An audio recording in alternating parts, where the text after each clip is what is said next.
তাকে ছাড়া আমি কিভাবে থাকবো, এই একটা কথা কখনো তোমাকে ভালো থাকতে দেবে না।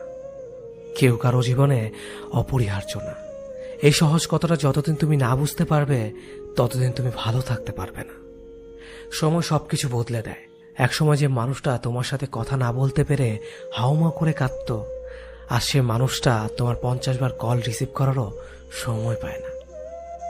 একসময় যে মানুষটা সারা রাত জেগে কথা বলার জন্য অনুরোধ করত, আজ তার খুব সহজে ঘুম চলে আসে। একসময় যে মানুষটা তুমি না খেলে খেত না, আজ তার সময় হয় না তোমার কাছে জানতে চাইবার তুমি খেয়েছো কিনা। একসময় যে মানুষটা তোমাকে ছাড়া 1 মিনিটও চলে না বলে শক্ত করে জড়িয়ে ধরত, আজ সেই মানুষটা 1 সপ্তাহ পরেও যোগাযোগ করার সময় পায় না। একসময় যে মানুষটা তোমার সবকিছু ভালো লাগতো, আজ সেই মানুষটার তোমার ভালো জিনিসগুলো অসহ্য লাগে।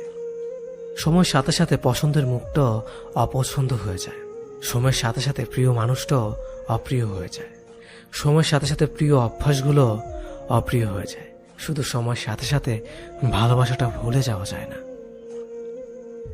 ভালোবাসা ভুলে যাওয়ার দরকার নেই। শুধু যে মানুষটা এত সহজে বদলে গিয়ে সব স্মৃতি, কমিটমেন্ট, আবেগ, অনুভূতি, ভালোবাসা ভুলে গেল, তাকে মনে করে আর কষ্ট পাবে না। ভুলে থাকার চেষ্টা করো, দেখবে একদিন মনটা ঠিক শক্ত হয়ে যাবে। যেমন লোহাকে বারবার আগুনে পুড়িয়ে আঘাত করে করে ধারালো অস্ত্র বানানো হয়, তুমি ঠিক তেমন আঘাতে আঘাতে ধারালো অস্ত্র হয়ে যাবে।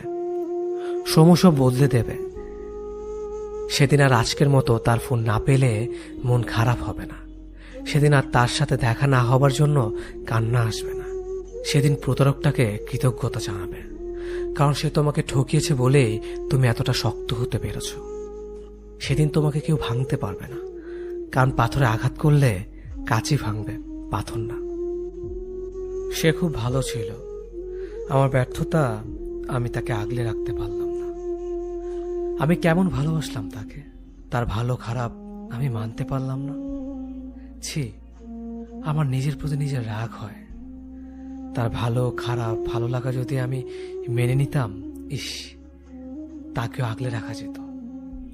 আমি কেমন প্রেমিক ছিলাম, কখনো তার ভালো লাগার মূল্যই দিইনি।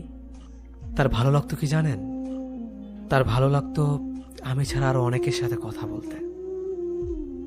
তার ভালো লাগতো আমাকে অপেক্ষা করিয়ে অন্যের সাথে কথা বলা। তার ভালো লাগতো আমি যেন তার রাগ ভাঙাই, আমার রাগ সে না ভাঙলেও চলবে। তার ভালো লাগতো ছেলে বন্ধুর সাথে খুব খারাপভাবে কথা বলা। তার ভালো লাগতো সবাইকে ছবি দেওয়া, কিন্তু আমি চাইলেই 1000 বার